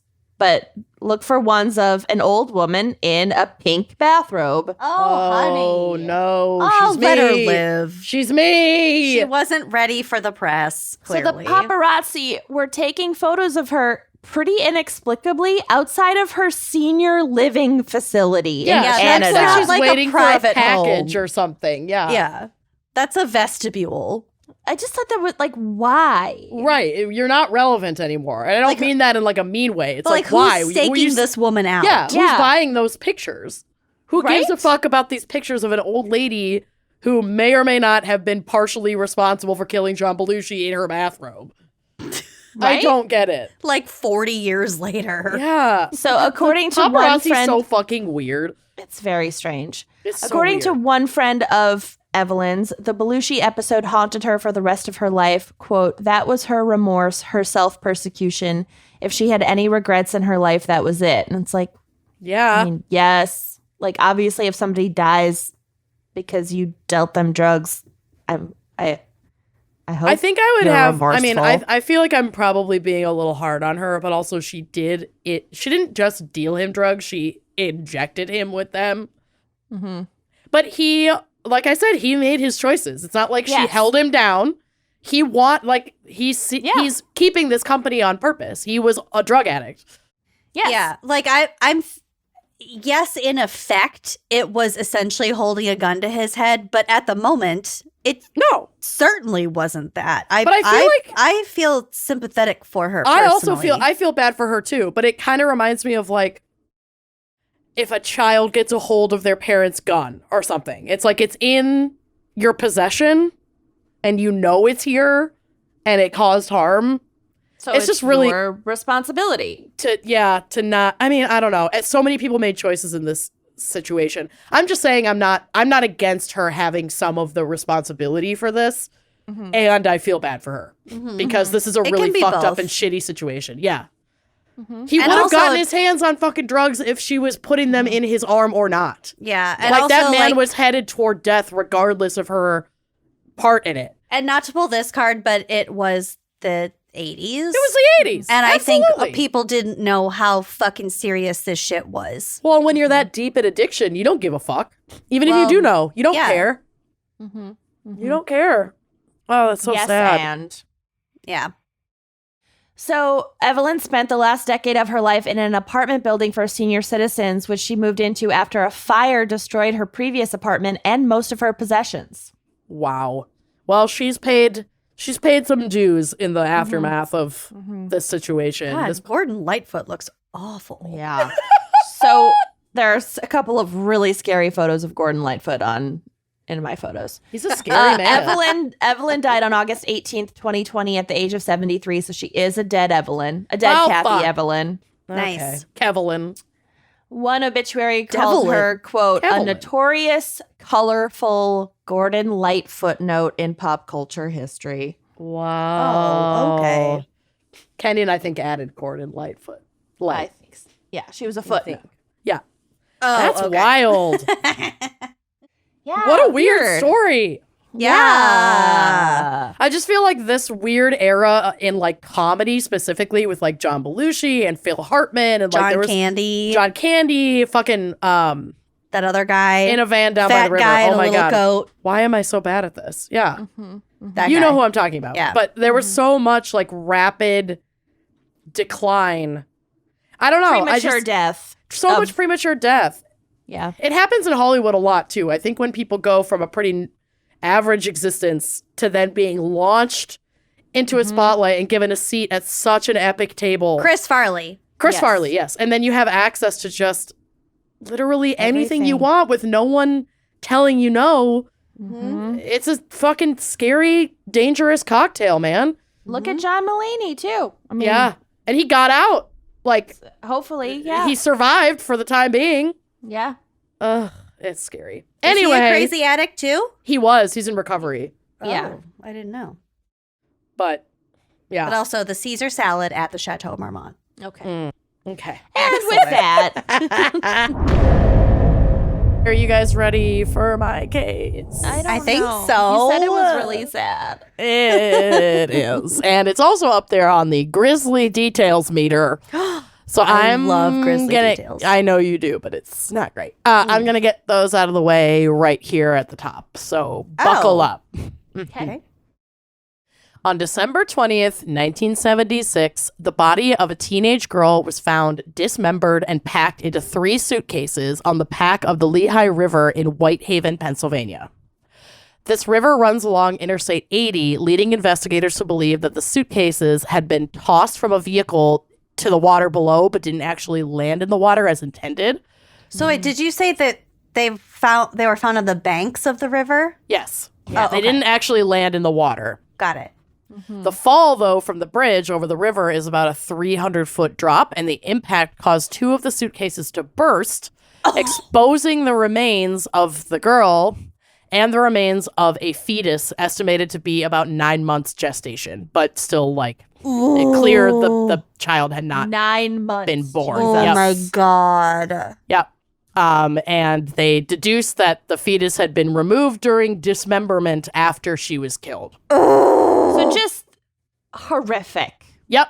The worst possible How dead fucking was thing. she? I mean, like, how old was she? How long dead was she? You know what I'm saying? I don't How- think she was very dead. I think they How found decomposed? Yeah, they found these dismembered remains within, I think, a few weeks of her death. There was nothing that said that she was like super badly decomposed or anything like that. A few weeks is enough. Yeah. Yeah. Okay. So, seemingly to hide identifying details of the suitcases, they had been spray painted black, but identifying designs and patterns still showed through some portions of the paint. Autopsy revealed signs of sexual assault and ruled her death to be caused by strangulation, and concluded that the dismemberment had been performed with a serrated blade. And Jesus Christ. yeah, I know. And there was a note that was like, it wasn't done super sloppily, but it wasn't done with like precision either. So this is not somebody who... So it's not a doctor, Right, but maybe but probably they have not- experience. I don't think so. But it's just... You're probably going to want a serrated knife in Yeah. terms of dismemberment. So they Yeah. kind of had intention. Or tested. I don't know. I don't know. God. She also had a gunshot wound to the neck that appeared to be a post-mortem wound, which is like, why fucking bother? But just, I guess, making sure she was dead after strangling her, he shot her in the neck. Her nose, God. breasts, and ears had been removed and were never found. What the Her fuck nose, breasts, did you and choose? ears. Mm-hmm. This is an OG It's a doozy. kind of case. Wow. Yeah. So among the Oh, this remains... poor woman. Never know. found. Never found. Among the remains were packing materials like straw and packing foam, a bedspread, and a newspaper that had been used to wrap parts of the body. The newspaper was called the New York Sunday, and it was dated September 26, 1976, and was linked to the northern part of New Jersey where the local publication was distributed. The girl's identity was unknown, though it was determined that she was a white woman in her late teens or early 20s with shoulder-length brown hair, measuring approximately 4 feet 11 inches tall and weighing approximately 150 pounds. A sketch of the victim was circulated, pointing out 2 identifying moles on her cheek, hoping that people would recognize her. Oh my God. I'm constantly in awe of what we can discover from forensic science, even at a time long before DNA evidence. Turns out some of these findings were not accurate. Because But this they was in the 70s? This is in the 70s. She was found in 76. So, but, you know, they did their best to find the identity of this girl. Investigators went back to basics. They started with a review of her teeth. A pathologist determined that while she had clearly received dental care in her youth, she likely had not been to a dentist in many years, as evidence of substantial tooth decay and chipping was present. Isotope analysis indicated that she may have lived in the American South, likely Tennessee or a surrounding area, for at least 5 years, but that she most likely came to the U.S. from Serbia or Croatia, which turned out not to be true, but that was what they thought. Analysis of the child revealed that the baby was a girl and that she had gestated in the southern part of the United States. And I know you did an entire case on like cats and wigs and all this shit to explain this forensic Isotope sorcery. analysis. Yes, but I'll never comprehend how we could like even begin to narrow down any of this shit, especially in like the 70s. It's fucking amazing. I don't It's know how really they did nuts. it in the 70s. I don't know how they do it today, Yeah, but it's crazy. magic. Yeah. It's But literal they magic. sound confident. Yeah. I'm going with it. Yeah. Another creepy detail noted by the medical examiner was a series of numbers and letters written on the victim's body in ballpoint pen. The numbers were located on the victim's left palm, which could indicate that she was right-handed and wrote the numbers herself. Yeah, The definitely. writing was a bit faded, but included the letters WSR and the numbers 4 or 5, followed by another 4 or possibly 7. It's like a license plate. Kind of sounds like a license plate. Could be. Yeah. Fingerprints were run through FBI databases and didn't return any hits. And until her identity could be confirmed, she was simply referred to as Beth Doe. Despite circulation of her sketch and pertinent identifying details and a couple of leads, the case went cold. Beth Doe was finally laid to rest with her child in 1983. Wait, remind me why do we know her first name is Beth? I don't know why they called her Beth Doe. I think they just used Okay. different It was names. it wasn't a Jane Doe. Yeah. Okay. I mean, I think they just tack on different lady different names. common names. Yeah. Okay. Investigators continued the search, cross-checking Beth Doe's details against 12 missing women who could have been a match. These women included Anastace Benitskas of Australia, Iris Brown of Vermont, Valerie Cuccia of New York, Teresa Fitton of Florida, Treddy Gibson of Tennessee, Rory Kessinger of Massachusetts, Anna Leatherwood of Tennessee, Georgia Nolan of Kentucky, Sherry Roach of California, Mary Robinson of New York, Patricia Seelbaugh of Pennsylvania, and Denise Sheehy of New York. But none of these missing women were a match. It's horrifying that there are this many people to Yeah. pick And out. that's only the 12 that People they who thought were the matched. best Oh, fit. I know. Yeah, The number of missing people there are Yeah. actively missing now is I know. Really I agree. unsettling. That's why I wanted to include their names, because it's just like, I don't know, it's really fucking sad. yeah. For over 20 years, this case sat unsolved while technology caught up, and in 2007, Beth Doe's remains were exhumed for new testing. New facial reconstructions were made, and folks were hopeful for a lead, but alas, nothing. Then in 2019, investigators got a promising call. Updated reconstructions had been released in 2015, and these sparked an anonymous tip from a woman who believed she had gone to grade school with Beth Doe, what the person pictured. She knew her as Maggie Cruz and was classmates with her in Framingham, Massachusetts. Maggie was living with her foster family and had one foster sister. Maggie and her foster sister had run away from their foster home at the age of 16. Her foster sister returned shortly thereafter, but Maggie did not. According to this tip, Maggie had called a friend and classmate a few weeks later in the summer of 1976 asking for money because she had found out she was pregnant. And that was the last time that folks had heard from Maggie, as far as they knew. Wow. These details were so promising and seemed to really match up with evidence in this case, so investigators went public to see if they could locate Maggie Cruz. Fortunately for Maggie, she was tracked down alive and well, but this meant Beth Doe was still a mystery. Like, you Oh never my want gosh. someone to be dead, but it's like, Maggie's fine. I mean, best Yeah. best case scenario, they For Maggie. found Maggie. Yeah, Right. exactly. right. Wow. So until spring of 2021, 45 years after her remains were found, Jesus. family who had never given up on finding her were the key. This is a quote from CNN. Quote, Evelyn Collin was one of 5 siblings in Jersey City, New Jersey, when she got pregnant in 1976 at the age of 15 by her then 19-year-old boyfriend, Luis Sierra. Quote, back then things were different, said Miriam Collin Veltman. Is it maybe Cologne? I don't know like- if it's colon, or Cologne, but it's spelled colon. C. Miriam CV, who is Evelyn's niece. So Evelyn had siblings, and the siblings had children. So she has these nieces and nephews that she never met. And this niece and later nephew is recalling growing up, learning stories about where Evelyn had gone, which nobody knew where she had gone. So She goes, sorry, go ahead. So people were like, back then people were guessing where she might have gone, or they were telling the kids like, oh, your Aunt Evelyn is here, so that they're not worried about her. We'll get to Maybe it. both. Okay. So, quote, she says, back then things were a little different. It was a different culture, a different time. In the 70s, you get your girlfriend pregnant and you move out. That's how it is. So when Evelyn discovered that she was pregnant, she told her family, and she did what was traditionally expected of her. And she moved in with her boyfriend to raise the child and eventually get married when she came of age. Oh, God. She was 15. Ugh. That's so scary. Yeah. They got an apartment not far from her family home, and her mother would stay in contact with her. One day, How old was the boyfriend? 19. So Overage. overage. Yeah. Old enough. Mm-hmm. One day, Evelyn called her mother to tell her that she felt ill, and her mom offered to bring over some soup and care for her. But when she arrived at her daughter's apartment, nobody was home. With Evelyn's mother since passed, Evelyn's niece Miriam recalls, quote, she just left.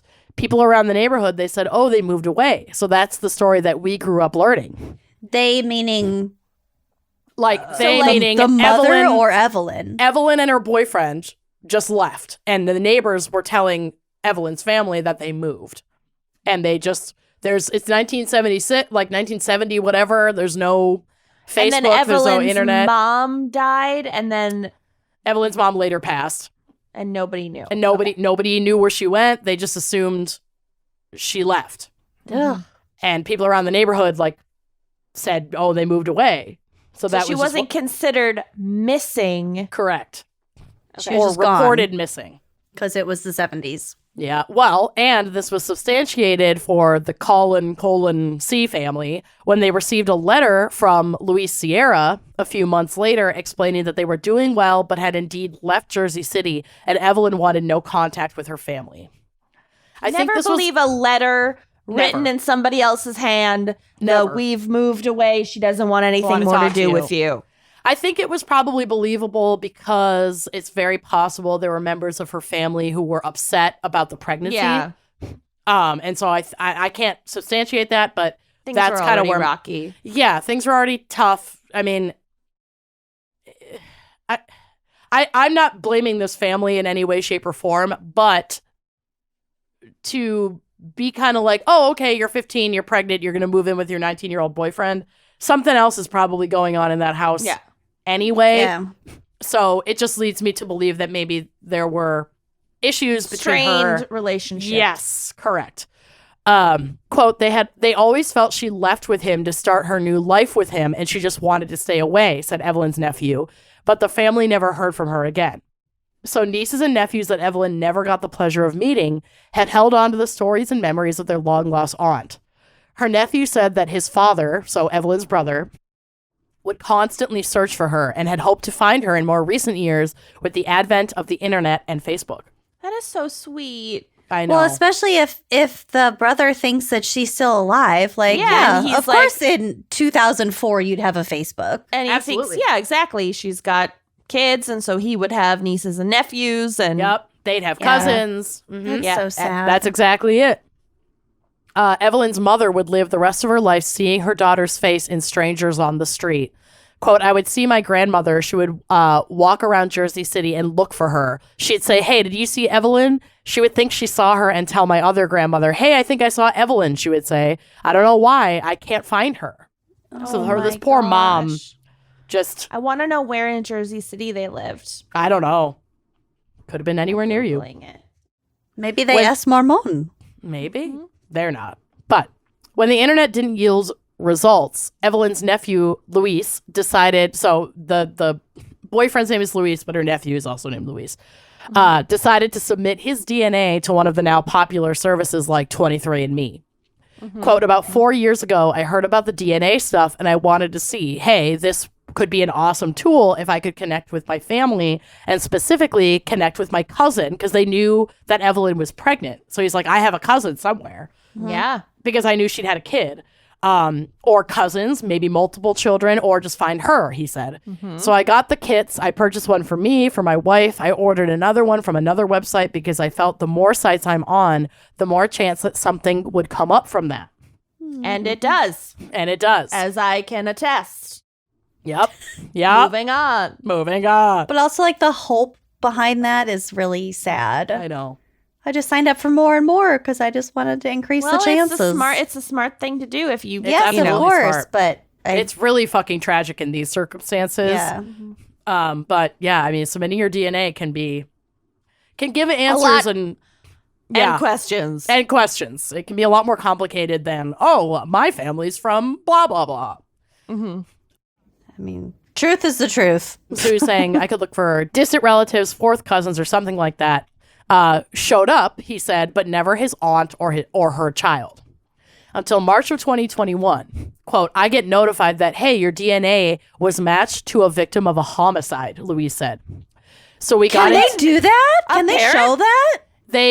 So when you submit your DNA to a service like that, you can opt to also share it with like police database, have it be accessed by broader databases. But I guess I just didn't realize you'd get a notification like that. I thought the police department would call you or something, you know? Oh, no. I think they were notified by the police. He was notified by the police, not I like thought it was like a 23andMe pop-up on Ancestry. Oh, no. Regardless, that's really cool. He was contacted by authorities. Wow. Oh, okay. Louise said, so we got in touch and they asked me, do you know anyone missing in your family? And I immediately, once they reached out to me, I knew it was her.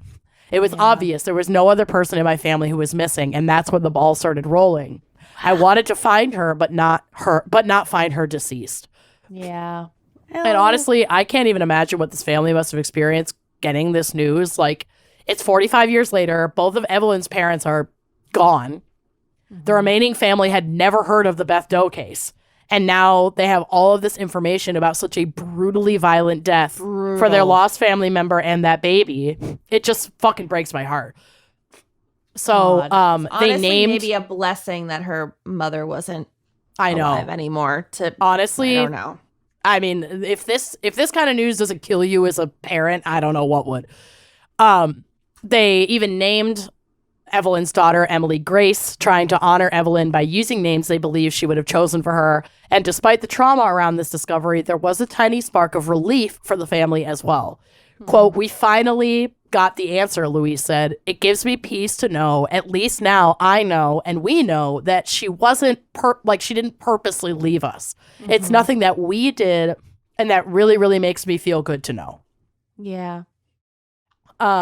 Another tiny spark of relief came with the news that her suspected killer, Luis Sierra, was alive and living in New York, meaning he could finally be arrested and face some form of justice for his crime. Luis Sierra, 63 years old at the time of his arrest, was charged with one count of criminal homicide and extradited to Pennsylvania.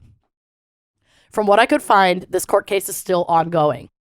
So Sierra first appeared in Pennsylvania court in July of 2021, where his attorney filed a motion to dismiss the case entirely for habeas corpus, which is basically the defendant saying, this is an unlawful detention and I didn't do this and you don't have evidence. The defense also claimed there was no physical evidence to connect him to Evelyn's murder. He was granted There was bail. that fucking note. Yep. Sure was. He was granted bail in June of 2022, $250,000 bail. And this is like another reason why I hate bail. Like, this fucker has over 40, he's had over 40 years of freedom. And after such a horrific crime, should have to wait while he awaits To face trial. these charges. Yeah. Bail makes no fucking sense. It makes no sense. And at the same time, if you don't have enough money, you could be accused of fucking anything and spend months in jail. Exactly. It's bad on every fucking... It's ridiculous. Every it's fucking all side. predicated on wealth. Evelyn's family was devastated about this news, obviously, and said exactly what we're all thinking. Quote, $250,000 and he's out free, enjoying, celebrating with his family. What about my family? What about Evelyn and her baby? What about the public? He's a risk he's potentially a risk to other people out there. Could be. Who knows? He was only released because of a Pennsylvania Supreme Court decision in a different case months prior. So a lawyer named Theron Solomon explained in an interview that the decision adds nuance and complexity to charges as they relate to bail, and a mere homicide charge is no longer enough to revoke bail, and increases the requirements for burden of proof. He went on to say, quote, so it's not about is Mr. Sierra a danger to the community, it's can the Commonwealth demonstrate that it's substantially more likely than not that Mr. Sierra committed this crime? But how can you determine that before the trial? You can't. Yeah, that's what a jury is for. I know. That's what It's a trial really is weird. for. And now that's going to be the standard for all cases in this area, at least of Pennsylvania. And so, like, on one hand, I really do get this and actually in some ways agree with this change because it requires more evidence from the state before just throwing folks in jail. Like, so many people sit in jail on bullshit charges without much of a burden of proof and just, like, sit in jail waiting for trial. But homicide and literal unborn child murder... Also, wouldn't that prejudice a jury? I mean, maybe you could, like, keep them from knowing whether or not this person got bail or not before the trial, but I certainly think it could. If you can't, it would prejudice the jury if you knew that somebody was denied bail and now you're like, oh, well, I guess they must have. Absolutely. They probably really are guilty. There's some they reason already had why. to prove some burden of truth in some murky pre-trial backroom decision. I don't think we're purporting to have a solution to this problem, but it is a huge fucking problem. Yeah. It's really tough. Like, this shit is so complicated. This is also, like, gonna be probably pretty hard to prove, unfortunately. It was a long time ago. Like, obviously, circumstantially, the partner did it and he sent that note, but, like, shit. Maybe the they note have is kind of all they have at this point. As far as I know, they might have DNA that we don't know about because this is an ongoing trial. And the fact that he, like, never reported her missing. Yep. And on the off chance that this guy is innocent of this horrific crime and, like, playing it against the possibilities that people he didn't report her missing, who were convicted of a crime that were actually innocent. Like, right. I don't know how to weigh those things. I don't either. But whatever side of the coin you fall on, it doesn't negate the heartbreak that her family felt upon his release. And, like, I mean, this whole case is fucking devastating. But I'm not sure when he is set to return to court, and I can't seem to find any updates because this is ongoing. So if any listeners are in that area and you know what's going on with this case, my DMs are fucking open because this is, like, cuckoo bananas. Also, let me know the cross streets that they lived on in Jersey City. We were neighbors. You can find them. Anyway, I'm working on it. Take that's 4 my minutes really and you'll find sad it. fucking case. Sorry, guys. Okay, well, Evelyn. Thanks, Evelyn. Thank you to Evelyn and thank Talking you to Heather. you face to face, maybe. And I hope that this family Maybe. gets some justice. I know. I do too. Yeah. I just, I don't know. But I don't know. I feel like this is another one of those cases where I'm like, oh, I don't have anyone that I know to be missing in my family, but it's like, it kind of makes you wonder. If you did, though, that would I'd submit change your entire life. Oh, no, I know. I feel like I would not even question submitting my DNA, and I am curious about doing it, but it's like, I don't know. It's really fucking amazing what these DNA databases can discover. And there are a lot of ethical questions about And there are a lot of ethical about questions. that a lot. Yeah. There's a lot. Anytime there's a case like this, it gets my wheels turning about the DNA database stuff. But yeah, I mean, the Internet of Things. Exactly. At the end of the day, they figured out what happened to their family member, and it was not what they hoped for, but at least they have some fucking answers. Right. Yeah. Anyway, everybody go feel sad now. Thank you to Heather. Thank you to Evelyn. Oh, shake her bag, babe. Thank you, Midget. Okay. Oh, we'll see you next week. Bye-bye.